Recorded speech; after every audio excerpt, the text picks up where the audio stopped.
এটা হলো আমার বাচ্চার পড়ার টেবিল, ওইখানে পড়াশোনা করে।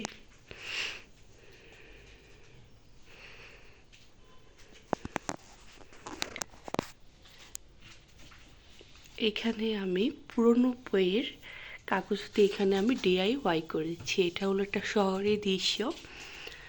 আর এখানে এটাও আমি করেছি, পুরানো একটা বইয়ের থেকে কেটে DIY করেছি যাতে দেয়ালটা দেখতে সুন্দর লাগে। আর এটা হলো গ্রামের দৃশ্য। এই ছবি দুটো এই কারণেই দিলাম যে একটা গ্রাম আর একটা শহরে তফাৎটা কিছুটা হলো বোঝা যায়, তাই না? তাই আমি এটা DIY করেছি। আর এটা হলো পড়ার টেবিলটা। পড়ার টেবিলটাকে আমি গুছিয়েছি। এখানে হলো এটা কথাও বলে, এটা হয়তো সবাই জানে। এই খেলনাটা ক্যাকটাসটা খুব সুন্দর করে কথা বলে। ও যখন খুব বড় বড় কবিতাগুলো মুখস্থ করতে না পারে তখন ক্যাকটাসটাকে বলে, ক্যাকটাসও বলে, ও বলে তাড়াতাড়ি দ্রুত মুখস্থ হয়ে যায়। তাই বাচ্চাদের পড়ার টেবিলে এরকম একটা ক্যাকটাস থাকা খুবই দরকার আমার মনে হয়।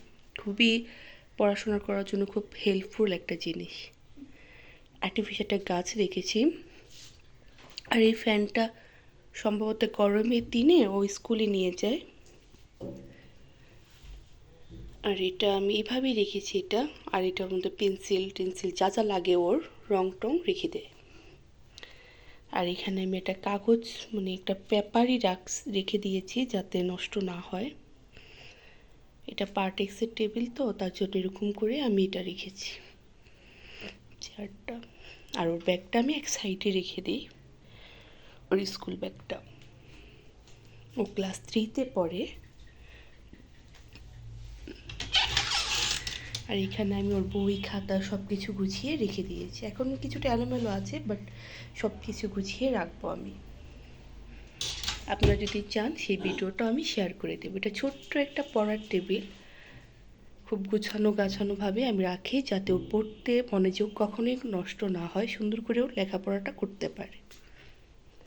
আর এখন তো সবারই একটু বই দিতে লেট হচ্ছে, তারপরও ওকে খুব স্কুল থেকে সবগুলা বই দেওয়া হয়ে গেছে। বইগুলা আমার বাংলা বই 3য় শ্রেণীর,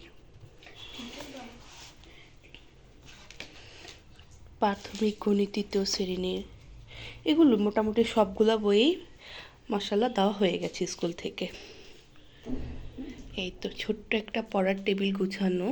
আপনারা যদি আমাকে সাপোর্ট করেন আমরা আরও সুন্দর সুন্দর করে ঘরটা গুছিয়ে আপনাদেরকে শেয়ার করব।